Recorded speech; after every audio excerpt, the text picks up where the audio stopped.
Hello everyone, it's me Neeraj Romanian. Right now I am second year MBBS student in North Bengal Medical College and Hospital, Susutanagar district, Darjeeling, West Bengal, the largest medical college of the West Bengal. So ये मेरा NEET UG life story का part 2 होने वाला है। Part 1 अगर आप लोगों ने नहीं देखा है, मैंने अपनी लाइफ स्टोरी सुनाई है जो कि मेरा नीट जर्नी है, ठीक है। तो अगर आपने वो नहीं देखा है तो जाके देख सकते हो, जस्ट प्रीवियस वीडियो है, या तो मैं उस वीडियो का लिंक आपको इस वीडियो के डिस्क्रिप्शन में भी दे दूंगा, तो आप लोग वहां पे भी जाके देख सकते हो, या तो चैनल पे जाके भी चेकआउट कर सकते हो, ठीक है। तो पहला पार्ट अगर आप नहीं देखोगे तो आपको दूसरा पार्ट उतना समझ नहीं आएगा मे भी, फिर भी मैं पहला पार्ट का कुछ चीजें आपको बता देता हूँ। जैसे मैंने अपने पहले पार्ट में अपने स्कूल लाइफ के बारे में बताया था कि वहाँ पे मैं कितना ब्रिलियंट स्टूडेंट था, बट ग्रेजुअली मेरा पढ़ाई से इंटरेस्ट गिरता गया ना, डिक्रीज होता गया। और ऐसा समय आ चुका था कि मैं 11th-12th में फेल करने लगा, ठीक है, टोटली फेल करने लगा। हर टर्मिनल एग्जाम में फेल कर रहा हूँ, प्री फाइनल एग्जाम फेल कर रहा हूँ, बस फाइनल एग्जाम जैसे तैसे मैं पास कर रहा था, क्योंकि 11th का फाइनल एग्जाम ऑनलाइन हुआ एंड 12th का एग्जाम भले ऑफलाइन हुआ था, बट कुछ करके मैं पास कर लिया था। बट फिर मैंने सोचा कि रिस्टार्ट करते हैं थोड़ा, है ना, जिसमें मुझे बहुत सारी रुकावटें आई। जैसे मेरा फैमिली से उतना ज़्यादा सपोर्ट नहीं था, है ना, वो लोग बोल रहे थे मुझे सीए पढ़ने के लिए, उस समय वो सही थे, बट अभी उन लोगों को पता है कि हाँ, कहीं ना कहीं वो उस समय पे गलत थे। और दूसरा चीज़ था कि मैंने अपना 11th-12th पूरा बर्बाद कर चुका था। 11th-12th खत्म हो चुका है, बट मुझे लिटरली कुछ नहीं आता था। और भी बहुत चीज़ें थी, ठीक है, मुझे टीचर ने भी बहुत कुछ कहा था अपने पढ़ाई के बारे में, है ना, तू भले ही डॉक्टर पैसा पे करके बन जाए, बट तू इंजीनियर बनने के तक लायक नहीं है, बहुत कुछ, जो कि आप पहले पार्ट में जाके देख सकते हो। फिर मैंने नेपाल का एग्जाम दिया 6 महीने पूरा दिन रात मेहनत करने के बाद, जिसमें कि मेरे मार्क्स बहुत जगह पर अटके हैं। जैसे कि 80 मार्क में मेरे 2.5 मंथ्स अटक गए थे, दैट इज 10 वीक्स। मैं हर वीक 2 एग्जाम देता था, और हर दिन मैं 10-15 घंटे कंटिन्यूसली पढ़ रहा हूँ, फिर भी मेरे मार्क्स 80 से ज्यादा नहीं बन रहे थे एंड बहुत सारी रुकावटें आई। फिर भी मैंने जैसे तैसे करके जो फाइनल एग्जाम होगा, जो एक्चुअल एग्जाम होगा, उससे एक हफ्ते पहले 165 मार्क तक पहुंचाया था, जबकि मेरा पहला मॉक टेस्ट में मार्क्स था 40, और वहां से मैंने 165 तक पहुंचाया था। बट अनफॉर्चुनेटली मेरा final exam that is CEE common entrance examination में 131 मार्क्स पे रह गया, तो मेरे कुछ मार्क्स से सिलेक्शन नहीं हो पाया।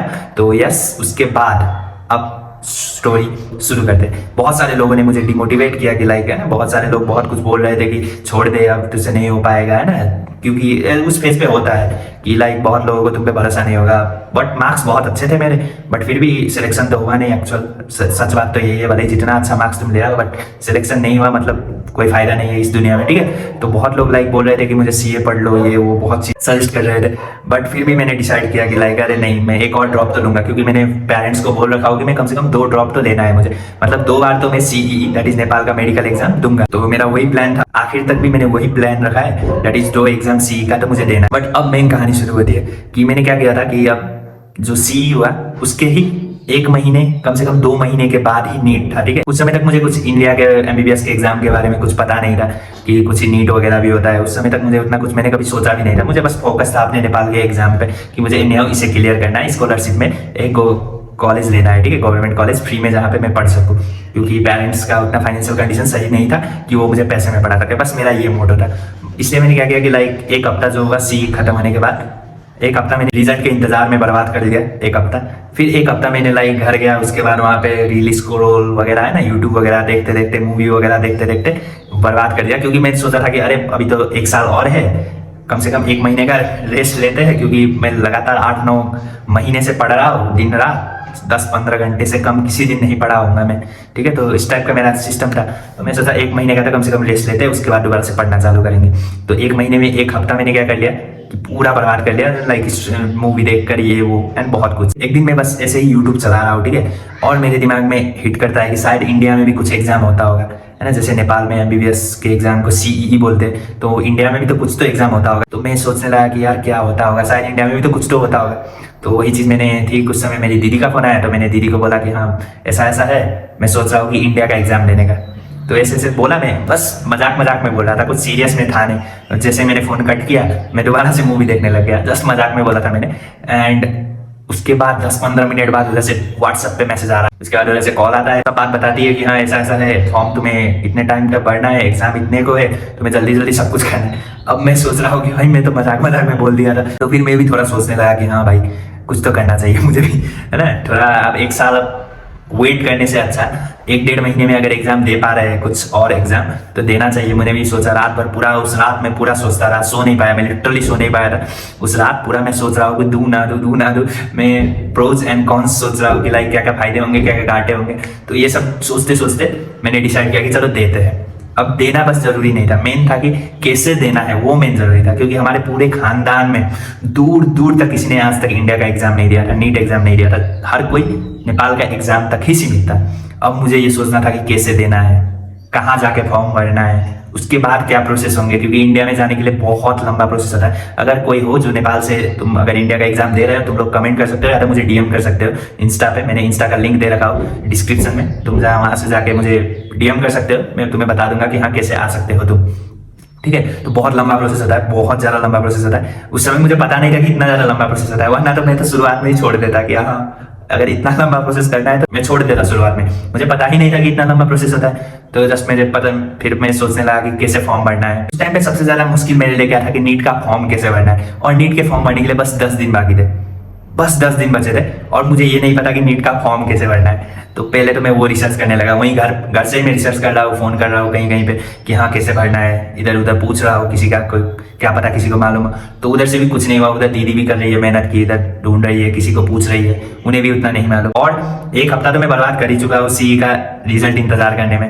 1 हफ्ता में ऐसे ही बर्बाद कर चुका हूँ। बाकी और 2-3 दिन बर्बाद हो गए मेरे, की जिसमें मुझे ये पता करना था कि नीट का फॉर्म कैसे भरना है। तो वहां से घर से कुछ हुआ नहीं, तो मैं निकल पड़ा काठमांडू। तो मैं वहां पे चला गया। वहां पे जाने के बाद भी मैं अब ढूंढ रहा हूँ कि कैसे फॉर्म भरना है, मुझे पता नहीं।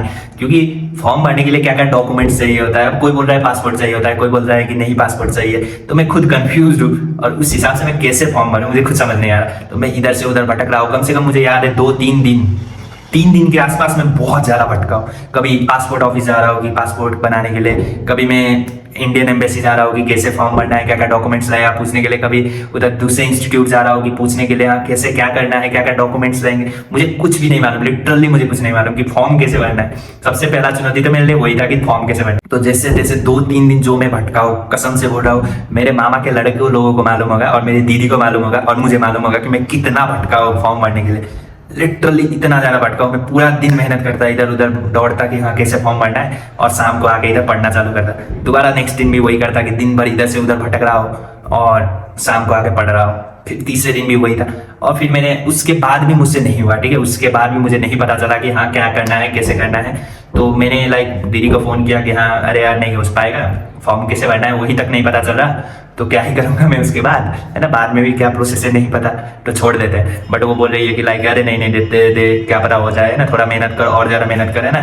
तो ऐसा बोलने लगी। फिर मुझे भी थोड़ा लाइक, मैंने भी सोचा अरे चलो देते हैं, क्या पता निकल जाए, क्या पता सिलेक्शन हो जाए, है ना। तो इस टाइप से सोच के मैं दोबारा 1-2 दिन और मेहनत किया, इधर भटका उधर भटका और आखिरकार जाके फॉर्म भरा, ठीक है। आखिरकार जाके पता चला कि कैसे फॉर्म भरना है और मैंने फॉर्म भरा।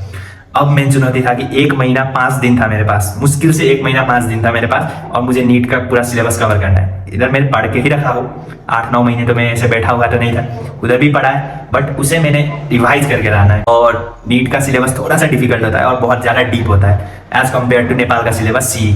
तो उसमें बहुत दिक्कत हो रहा था मुझे कि बहुत ज़्यादा डीप है और क्या क्या क्वेश्चन आते हैं उतना कुछ पता नहीं था। तो जैसे जैसे पता किया थोड़ा बहुत, तो फिर पढ़ने लगा। मैं दिन रात पढ़ रहा हूँ, मतलब उस समय पे पूरा डिस्कनेक्ट हो चुका था। मुझे पता था कि इंडिया मुझे करना है, मेहनत करना है, तो मैं पूरा डिस्कनेक्ट हो गया। मैं उस 1 महीने में शायद, मुझे जहाँ तक मुझे लगता है, मैं बस मम्मी से बात करता था शाम को कभी कभार, है ना, 2-3 मिनट के लिए, कभी 5 मिनट के लिए, या तो दीदी से बात करता था। इन 2 के सिवाय मैंने वो 1 महीना 5 दिन लिटरली किसी से भी बात नहीं किया, ना दोस्त, ना कजन्स, ना रिश्तेदार, ना कोई भी नहीं, ठीक है। टोटली डिस्कनेक्ट था और बस पढ़े जा रहा हूँ। 10-15 घंटे, 16 घंटे, 17 घंटे पढ़े जा रहा हूँ। बस मेरे लाइफ में कुछ नहीं बचा है, बस सोना है, खाना है, पीना है एंड पढ़ना है, और कुछ नहीं बचा। क्योंकि 1 महीना 5 दिन था और मुझे पूरा सिलेबस को रिवाइज करना है, बहुत चीजें करनी है। तो मैं टोटली अपने आप को डिस्कनेक्ट कर लिया। एंड देन अब आता है द मेन चीज, नीट का phase, that is NEET exam आता है। तो जैसे जैसे मैं पूरा नर्वस हूँ कि हाँ क्या करना है नहीं करना है। तो नीट का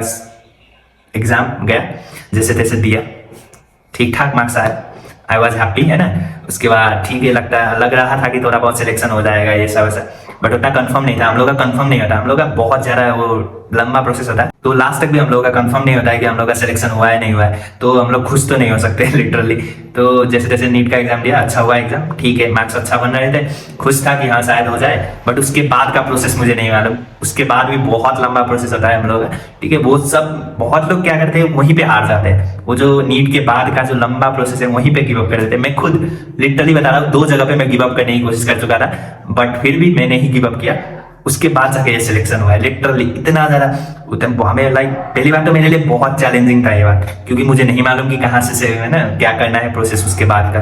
तो पहले तो उसमें पता किया कि बहुत सारा इधर उधर करने के बाद पता चला कि हाँ फेसबुक पे एक पेज है, वहां से तुम्हें मिलेगा थोड़ा बहुत इन्फॉर्मेशन।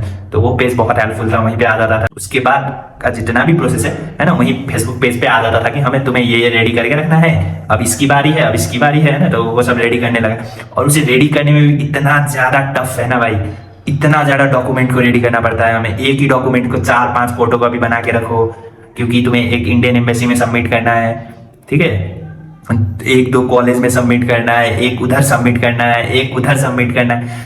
पूरा कंफ्यूजिंग था, बट जैसे जैसे किया उसी डॉक्यूमेंटेशन में इतना दिक्कत हो रहा था। कोई बोल रहा है ये डॉक्यूमेंट्स रहेगा, अब मेरे पास वो डॉक्यूमेंट्स नहीं है, तो मुझे बनाने के लिए कहाँ कहाँ दौड़ना पड़ा। इन शॉर्ट बहुत ज्यादा संघर्षों के बाद मैंने लाइक सब काम पूरा किया, और मैं लाइक डॉक्यूमेंटेशन के समय पे गिव अप करने वाला था। बट फिर मैंने सोचा कि अरे यार यहाँ तक आ चुका हूँ तो अब तो गिव अप नहीं करना चाहिए मुझे। तो जैसे तैसे मैंने लाइक डॉक्यूमेंट वगैरह जो जो चाहिए होता है वो सब अरेंज किया एंड सब रेडी किया। उसके बाद जाके हमारा सिलेक्शन हुआ, तब जाके हम यहाँ पे आके एडमिशन, यही तक था मेरी कहानी। उसके बाद सिलेक्शन हुआ, कॉलेज आए, अभी हमारा अच्छा खासा कॉलेज लाइफ चल रहा है, पढ़ाई चल रहा है, इंजॉयमेंट चल रहा है, मजे कर रहे हैं, बहुत चीजें, ठीक है। तो अभी फिलहाल लाइफ मजे में जा रही है, लिटरली बता रहा हूँ, बहुत मजे में जा रही है। बस पढ़ना पड़ता है बहुत ज्यादा, वो अलग बात है, उसे अगर हटा दिया जाए तो बहुत मजे में जा रही है लाइफ। और बाकी कुछ चीजें मैं तुम लोगों को जरूर समझाना चाहूंगा, ठीक है। कुछ चीजें को ध्यान में रखो। एक चीज, कुछ तुम करना चाहते हो, कोई तुम्हारे सपोर्ट में नहीं होगा। मेरे सपोर्ट में लिटरली कोई नहीं था, बस एक दीदी थी। तो तुम्हारे सपोर्ट में शायद वो भी ना हो, और ये भी नहीं कि दीदी हर जगह सपोर्ट कर रही थी। कुछ कुछ जगह पे तो मैं खुद उठा हूँ, ठीक है। तो तुम्हें भी खुद उठना पड़ेगा, तुम कहीं पे भी गिव अप नहीं कर। दूसरी बात है कि लाइक उस समय पे मेरे पेरेंट्स मुझे कह रहे थे कि लाइक सीए पढ़ो, तुमसे नहीं हो पाएगा नीट। उनके हिसाब से वो सही था, वो नहीं चाहते थे कि मेरा लाइक बहुत सारा ईयर्स लॉस हो। बट मैंने क्या किया, उनके अगेंस्ट में गया। भले उन्हें दुख पहुंचे, बहुत ज्यादा दुख पहुंचा होगा उस समय पे, मुझे मालूम है उन्हें, भले वो बता नहीं रहे हो, बट हाँ उन्हें बहुत ज्यादा दुख पहुंचा होगा, क्योंकि उनके अगेंस्ट में मैं जा रहा था, बहुत ज्यादा अगेंस्ट में मैं गया उस समय पे। बट जब सिलेक्शन हुआ, सबसे ज्यादा खुश वही लोग थे, ठीक है। तो इन शॉर्ट ये कहने की कोशिश कर रहा हूँ, कुछ चीजों के लिए तुम्हें अगेंस्ट में जाना होगा। अगर तुम्हें पता है कि तुम सही हो, अगर तुम्हें इतना यकीन है कि तुम सही हो, तो थोड़े बहुत अगेंस्ट में जा सकते हो, ठीक है। बाद में उन्हें खुद ब खुद रियलाइज होगा कि हाँ तुम सही थे। तो ये चीज ध्यान में रखो। तीसरी चीज है कि लाइफ में गिव अप नहीं करना है। गिव अप करने का बहुत सारा फेज आया मेरा। डॉक्यूमेंटेशन में मैं गिव अप करने वाला था, नीट के लिए मैं इतना भटका हूं कि कैसे फॉर्म कैसे भरना है मुझे नहीं मालूम, उसके बाद का प्रोसेस कैसे करना है मुझे नहीं मालूम, क्योंकि मेरे पूरे खानदान में किसी ने नहीं दिया था पहले नीट। मैं पहला बंदा हूँ। हाँ मैंने दूसरों के लिए गेट खोल दिया है, ठीक है, मैंने दूसरों के लिए गेट खोल दिया है। दूसरों को आसानी हो गया, कोई भी मुझसे पूछेगा कि हाँ क्या क्या प्रोसेस करना है, कहाँ जाके क्या करना है, क्या डॉक्यूमेंट्स लगेंगे, मैं सब कुछ बता सकता हूँ, ठीक है। तो 1-2 चीज याद रखना, और जब तुम सक्सेस मिलेगा ना, तुम्हारा सिलेक्शन हो जाएगा, बहुत लोग आएंगे कि हाँ नसीब अच्छा था, अरे यार इसका तो नसीब अच्छा था, ये बोलेंगे। कुछ लोग बोलेंगे अरे भाई लक होना चाहिए यार, ये वो बहुत चीजें बोलेंगे, ठीक है। बट मुझे मालूम है कि मेरे जो ये जर्नी है, जो मेरा फेज है, वहां पे लक का कुछ काम था ही नहीं।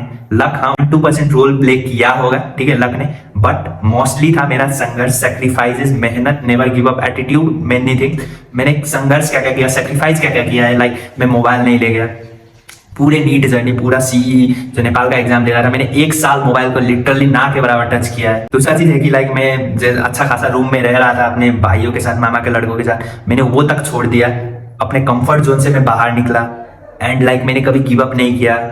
मैं उस 6 दिन 5 दिन इतना ज्यादा भटका हूँ, फिर भी मैंने गिव अप नहीं किया है ना।